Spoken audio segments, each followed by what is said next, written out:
Donc, bonjour les enfants, dans cette vidéo, j'ai repris les phrases sur lesquelles on avait travaillé hier, où on avait cherché, souvenez-vous, le verbe, c'est-à-dire l'action de la phrase, mais également le sujet du verbe. Qui est-ce qui fait l'action? Alors aujourd'hui, on va retravailler sur ces phrases et on va ne s'intéresser qu'au sujet dans chaque phrase, d'accord? Et dans chaque phrase, on va essayer de remplacer ce sujet par un autre mot. Donc ici, on va essayer de remplacer donc Lucie, le sujet de cette phrase, parmi l'un des mots sur une étiquette jaune. Donc il faut que tu essayes de mettre chaque mot à la place de Lucie, voir si ça fonctionne ou pas. Et après, on verra de laquelle étiquette on va choisir. Tu peux mettre sur pause le temps de réfléchir. Ah, on essaye un par un les étiquettes. Est-ce que je peux dire « nous marche dans la forêt » ? Non. Est-ce qu'on peut dire « elle marche dans la forêt » ? Oui. Est-ce que je peux dire « elle marche dans la forêt » ? Oui. Est-ce que je peux dire « il marche dans la forêt » ? Oui. Et « il marche dans la forêt » ? Oui. À l'oral, ça fonctionne. Maintenant, il y a ici deux étiquettes qu'on va pouvoir enlever. Les deux « il », d'accord, qui ne sont pas identiques, on les enlève parce que les « il » vont être réservés quand on parle de garçons. Et il nous reste deux « elle ». Eh bien, on va choisir le « elle » sans le « s ». Le « elle » sans le « s », il va désigner une fille seule. Donc, au lieu de dire « Lucie marche dans la forêt », je pourrais dire « elle marche dans la forêt ». Maintenant, autre phrase, les enfants jouent au domino. Pareil, je cherche quelle étiquette je vais pouvoir mettre. Tu peux mettre sur pause le temps d'essayer chaque proposition et de voir ce qui va convenir. Donc, on essaye un par un. Il joue au domino. Oui. Il joue au domino. Oui. Elle joue au domino. Oui. Elle joue au domino. Nous jouons au domino. Non. Là, à nouveau, il va falloir que j'élimine des propositions pour n'en garder qu'une seule. Les enfants, ça indique qu'il y a plusieurs enfants. Donc, les deux étiquettes où je n'ai pas de S à la fin n'indiquent qu'une seule personne. Donc, je peux les enlever. Là, je dois choisir entre il ou elle. Il, le masculin pour les garçons. Elle, le féminin pour les filles. Les enfants, le mot enfant est masculin. Je dis bien un enfant. D'accord ? Donc, quand il y a plusieurs personnes, qu'on ne sait pas s'il y a des filles ou des garçons, eh bien, ce n'est pas très juste, forcément, mais c'est le masculin qui va l'emporter. Et donc, on peut remplacer les enfants par « il joue au domino ». Ce qui est important, c'est de bien choisir le « il » avec un « s » qui désigne plusieurs personnes. Autre phrase. Nina, Jules et moi courons vite. Et on a toujours le choix entre les mêmes propositions. Tu peux également mettre sur pause le temps de réfléchir, d'essayer chaque solution et de trouver la bonne. Donc là, si on essayait chaque proposition, on voit qu'à l'oral, là, il n'y a pas d'hésitation, on n'en a qu'une qui fonctionne.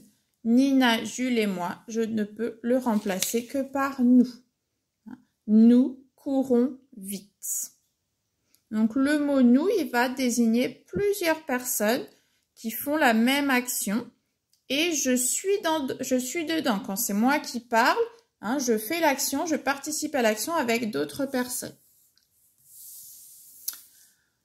Alors, dans la phrase suivante, tu danses tous les jours. On a déjà un petit mot. On n'a pas le nom d'une personne ou un type de métier. On a déjà un petit mot. Donc, cette phrase-là, on la laisse telle qu'elle. Maintenant, la suivante, Eric lit une bande dessinée. Allez, je te laisse réfléchir. Quel mot pourrait remplacer Eric dans cette phrase? Alors, on peut avoir à l'oral, si j'essaye, il lit une bande dessinée, elle lit une bande dessinée, il lit une bande dessinée. Par contre, nous ne pouvons pas dire nous lit une bande dessinée. Et elle lit une bande dessinée. Allez, il y a deux étiquettes qu'on peut enlever. Oui, les deux elles, qui vont désigner une fille ou des filles. Et il nous reste le choix entre les deux ils. À ton avis, lequel va pouvoir convenir pour Eric? Eh oui, c'est le il sans S, qui va désigner une seule personne, alors que le il avec S va désigner plusieurs personnes. Eric lit une bande dessinée, ou alors il lit une bande dessinée. Vous parlez fort. C'est comme pour la phrase tu danses, on a déjà un petit mot au début de la phrase, donc on le garde. Phrase suivante, les danseuses essaient leur costume.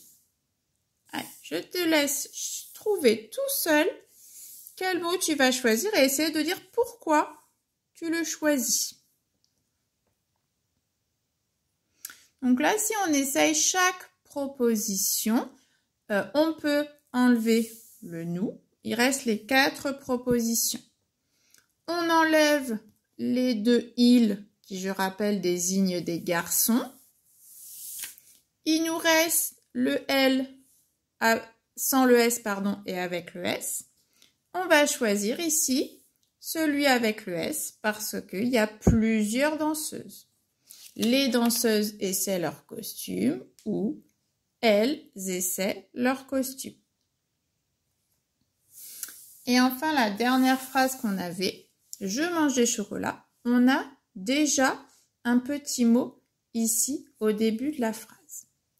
Donc, je vais vous remettre tous ces petits mots qu'on a pu utiliser. Je les mets tous bien. Je vais rajouter ceux qu'on avait déjà. Donc là, dans la phrase, on avait aussi le vous, le nous qu'on a utilisé. On avait le tu dans la phrase tout en haut et je. Donc ces petits mots qui sont sur les étiquettes, vous les connaissez les enfants parce que c'est des petits mots qu'on utilise très souvent. Simplement, la nouvelle chose qu'on va apprendre, c'est comment on les appelle, ces petits mots. Il va falloir que tu le retiennes, comme on avait vu les verbes, les noms ou les déterminants. Je, tu, elle, il, nous, vous, elle avec un S, il avec un S. On les appelle des pronoms personnels. D'accord? C'est leur petit nom à eux. Pronoms personnels. Personnels parce qu'ils vont servir à désigner des personnes dans les phrases.